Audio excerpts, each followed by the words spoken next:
Welcome to the Lessons from Your Hairstylist podcast, where we uncover and leverage your unique beauty and personal style. I'm your host, Sarah Cruz, a beauty industry educator and hairstylist with 30 years experience. This show is dedicated to providing you with insights and practical advice for living a happier, healthier, and more fulfilled life. Experience that special stylist-client bond right here as we dive into conversations with experts in beauty and wellness.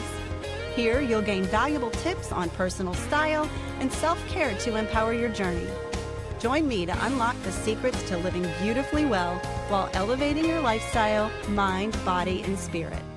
Your appointment is now, so have a seat and get ready for transformation. Well, hello and welcome to the Lessons from Your Hairstylist podcast. I'm your host and hairstylist friend, Sarah Cruz. If you've ever thought that you might want to start a podcast, if you've even had it in the back of your mind somewhere, then I want to share with you today the top lessons I've learned from my first 10 episodes. Now that I have released 10 episodes, I have some pretty strong hindsight, and I want to share those things with you today because if you're somebody who listens to a podcast, you've probably had it somewhere in the back of your mind where you've imagined maybe starting one. So let's get started with number one. This is the art of concisement. So I don't even know if concisement is a word, but I am quickly learning about being concise. One thing I noticed in my early episodes was that my tendency to ramble was really strong, especially during the intro. I had so much that I wanted to share. I wanted to get it all out, but I often just found myself struggling to land the plane. I realized that my audience appreciates clear and direct communication. I know that because when I listen to a podcast, I feel the same way. I get very impatient when somebody's not sticking with the point or there's not constant value and impact being given. So I've been working on keeping my intro succinct and getting to the point faster. It's a skill I'm still honing, but I find that it helps to maintain listener engagement. For instance, I've started outlining key points that I want to cover ahead of time, which helps me stay focused. And I did have one podcast guest on Anna Lambert. I found her because she's a hairstylist who started a podcast herself, and I was looking for someone who was already doing what it was that I wanted to do. So I started listening to her very first episodes that she recorded, and I realized I love listening to her. And later, she has been one of my first 10 guests on my podcast. And her piece of advice to me was to lay out in an outline your podcast episode ahead of time so that you can really stay on track. And I was doing that a little bit, but now I feel like I've gotten that down to the very key points that I want to cover. And then I feel like now I'm getting better at wrapping it up. So that has helped me tremendously. Outlining the episode and setting it up in the intro as to how it's going to roll out. Next, the little things matter. So this is number 2. Now, I want to talk about the little things that can make such a big difference. For example, I learned the hard way about keeping my papers and other items off my microphone. I had one podcast episode where my papers were wrestling over the microphone, and it was very distracting and it was very hard to edit out. So that's something that I'm conscious about now. You would not believe how much those noise crinkling papers can be such a distraction. So I've developed a system to keep my workspace tidy and to minimize distraction. So systems are always good for everything. And now I have things in place, and I know that if I'm going to flip papers, I'm not going to have them near the microphone. Just a small adjustment, but it greatly improves the audio quality. Also, something is camera angles. I've played with this a little bit. I normally just film like in my office with like a blank wall in my chair. It's very minimalist. I'm in a different spot today, but what I realized with the camera angle is that it's important to push back a little bit. This is because when the clips are cut and put onto social media and they're in the various social media ratios, the guest and also my face can fill the entire screen and be way too much. So getting the angle right for YouTube, for Instagram, for whatever platform you plan to post this on, that's really important. And to be sure that you've got plenty of space so that you can crop. Again, just little things, but those things matter. Number 3, tech tips for smooth recording. This is a little bit of tech, but it also goes along with those small details. One of the things that I do is I always put my phone on airplane mode. And the reason I do this is because once I got a call mid-episode and that call somehow disrupted the audio and it kept the entire episode audio from syncing to the video. And it was so frustrating when my editor went to go in and try to match that up. So it took a lot of time. And it was just very frustrating to get that to match up, especially then when I went to try to create clips to try to crop things down and get them so they were postable on social media. It was a little bit of a nightmare. When that call came in, somehow it just disrupted everything. So good idea to have your guest, if you have a guest, put their phone on airplane mode and also have your phone on airplane mode as well so that your call does not disrupt your audio. Number 4, invest in quality. Now, when I first started, I know I was a little overwhelmed by everything that you could buy and everything that you needed to use and all of the different programs and the different steps of starting a podcast. And so it doesn't have to be super expensive. For me, I have picked out just a few key areas where I will invest just a little bit. I do have a microphone. This is a microphone that we actually already had. So I just use that and it's fine. It's a Yeti microphone. But the other thing I do is I invest in a podcasting recording software called Riverside FM. And I don't have any sort of like sponsorship with them or anything like that, but I do like it because there are a lot of perks that allow you to market your podcast episode later on. It just makes it a lot easier to take it from recording to the various different platforms that you're trying to post on. Now, I initially considered using free options. I know that not everything has to be perfect, but investing in quality is essential when it comes to something like the recording and the audio and the editing for me. So that's one place where I found that it was really smart to put a little bit of investment in there. And actually, it's not a lot. I think it's like $30 a month. So not bad at all. Like I said, I record on Riverside, which has these features, which makes the process a whole lot smoother. It's got high quality audio, video recording, and it syncs seamlessly, especially if you have a guest. You've got 2 tracks of audio. It helps those to really sync up and it allows you to edit each audio track separately, which is really nice. You can do everything right in the app and it just makes things so much easier and streamlined. So like I said, I didn't want to break the bank, but I have learned that sometimes spending a little something on the right tools pays off in the long run. And it's these small investments that can really elevate your podcast significantly. Number 5, the value of getting some help. Another key takeaway that has been of importance to me has been getting some help. When I first started, I sought some assistance from someone who provided a framework to me, and she gave me checklists to kind of guide me through the process of getting my podcast from recording to the airwaves. So now, given budget constraints, of course, because this podcast right now is not monetizing. This is a passion project. We've just started 10 episodes in. So this is not a moneymaker right now, right? We got to keep the budget small right now. So what I did was I hired a virtual assistant who was focused on podcasting, who had some experience in it, but was also newer in marketing her own business and getting clients. So it turned out to be a really great fit in the beginning because we both supported each other in our respective endeavors. Having that support truly made the launch process less overwhelming and allowed me to focus on creating the content.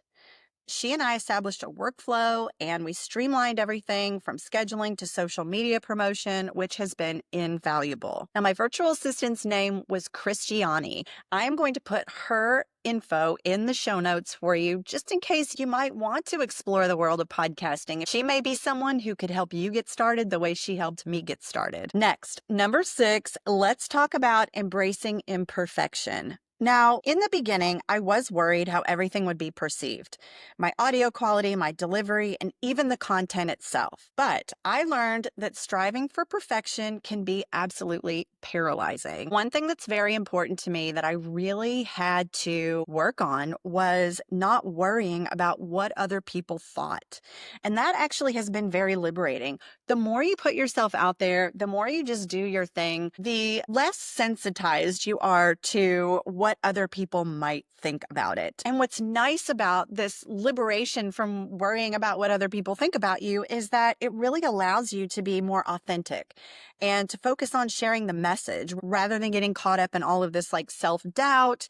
And I've really come to realize that my listeners appreciate my genuine voice more so than a polished facade. In a world where social media often only showcases the best moments, being real and relatable can create a stronger connection with your audience. And this has also encouraged me to share more personal stories and lessons learned, which resonates deeply with my listeners. Next, number 7, the power of having guests on your podcast and batching your content. Now, being able to have guests on my podcast is something I always really wanted to do. I wanted to bring experts on in the world of beauty and health and wellness and bring that expertise out to my friends, you. The listener. And also having a guest not only diversifies the content, but it also helps me stay on a routine of batch recording. Batching is not something I have traditionally been very good at, especially like when it comes to posting, social media, things like that. I'm very much someone who likes to do things in the moment. So having a guest has actually forced me to plan ahead a little bit. Also working around someone else's schedule, I've got to be more planned on the front end and have things ready to go. So it's helped to train me somewhat to do things ahead of time rather than just posting on the fly. Batching ahead of time is so helpful because if you have a rough week or you have a time where you're super busy and you don't have time to record, you've already got some episodes in the bank. So that has been one of the best things I've actually done. So I don't know if that was something that I learned, but that's something that I am over here kind of patting myself on the back about just a little bit because there have been other learning lessons that I sure need to do differently.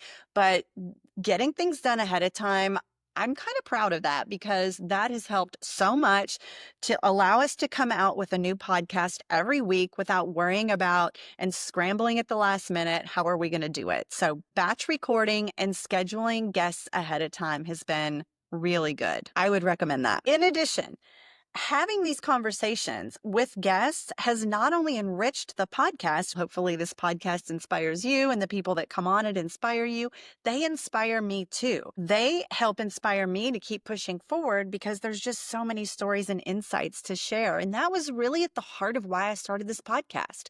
I wanted to bring some real value to people, take those conversations that I have with clients behind the chair, the things that we've talked about over the last 30 years. Also, people that are in the beauty industry, my colleagues as well, those conversations. I really wanted to bring a lot of the stuff that we inspire and learn from each other, those discoveries. I wanted to bring those onto the podcast. So having guests on really helps do that. Now, I have found that having a mix of solo and guest episodes also helps me keep my creativity flowing. Like today, I just wanted to share with you now that we have 10 episodes out, what some things have been that I've learned along the way. That way, again, if you're someone who has even thought about it in the back of your mind, maybe these things will help you. But yes, having guests and also doing solo episodes really allows me to explore different perspectives on beauty, personal growth, making the podcast more dynamic and engaging. And my goal is just to make this better and better all the time. Number 8, structuring episodes for clarity and introducing cut it or keep it. Now, we talked about structuring the episodes a little bit, but one of the things that I decided to add in recently was a segment called Cut It or Keep It. So, as I continue to refine my podcasting approach, one of my key goals is to establish a very clear structure for each episode. So, again, this is going to ensure that we can deliver engaging content, hopefully within a target time frame of about 45 minutes. That's my goal. And I believe that having a well-defined beginning, middle, and end is crucial for maintaining listener interest. So I'm envisioning in the beginning, I'll be setting the stage by introducing the episode topic and my guest, and just share a brief overview of what listeners can expect, stirring in their curiosity right from the start. Now, in the middle, we're going to dive into obviously the main content, where I'm just going to engage my guest, ask thought-provoking questions, and explore the topic in depth. This section is going to be the heart of the episode. It's going to be filled with the insights, the stories, and tips that resonate with our audience. Now, finally, in the end, I'm going to wrap these things up with a summary of the key takeaways, and we'll transition into the new signature segment, which I'm excited to introduce, called Cut It or Keep It. Let me explain a little bit about this new segment. So, Cut It or Keep It is a fun and engaging take on my experience as a stylist behind the chair. As a stylist, I face the decision every day with a client about whether their hair is worth working with and treating, or if it's just time to cut it off and start fresh. So in this segment, I'll present my guest with a topic which is related to beauty, wellness, or even could be current trends. And I'll ask them a question, would you cut it or keep it? And essentially, this just means, are they for it or are they against it? Now, Cut It or Keep It is going to be a rapid fire round at the end of the episode that will encourage lively discussions and help us explore different perspectives. Plus, it's an opportunity for guests to get to share their personal opinions and experiences in a fun way. Now, I plan to share the topics with my guests ahead of time so that they can have a chance to prepare, collect their thoughts, and that way when we get to that segment, we can just dive right into the discussion and keep the energy high. For example, we might discuss topics like hair trends that should be cut or self-care practices worth keeping. It just allows for both the guest to weigh in and to tell what we think is beneficial or unnecessary in the beauty industry, or all things related to health and wellness and well-being. So I'm excited. I'm really looking forward to integrating Cut It or Keep It into our episodes. I believe it's going to add a unique flavor to our conversations and keep you engaged and entertained. Number 9 is going to be enhancing audience engagement and feedback. So I'm realizing now that I have launched these 10 episodes that the algorithm on social media can help the podcast get found, but a lot of intentional work needs to be done for better audience engagement and feedback. Building a community around the podcast is essential, and I'm committed to finding innovative ways to connect with you. So one approach I'm considering is creating interactive content, such as polls and quizzes, things like that on social media platforms like Instagram. This not only encourages you to participate, but also gives me valuable insights into your preferences and interests. For example, I could run a poll asking, what topics would you like to hear about? Which guests would you want to hear more from? This type of content may help you feel like you're more a part of the conversation, which is what I want, and hopefully foster more of a sense of community together. Also going forward, I'd really like to look at implementing a system for gathering feedback after each episode. So this might look something like an email list where you could share your thoughts, suggestions, or even questions for future episodes. It's a lot to build, but we'll get there as we grow. And finally, number 10 would be improving my interview skills.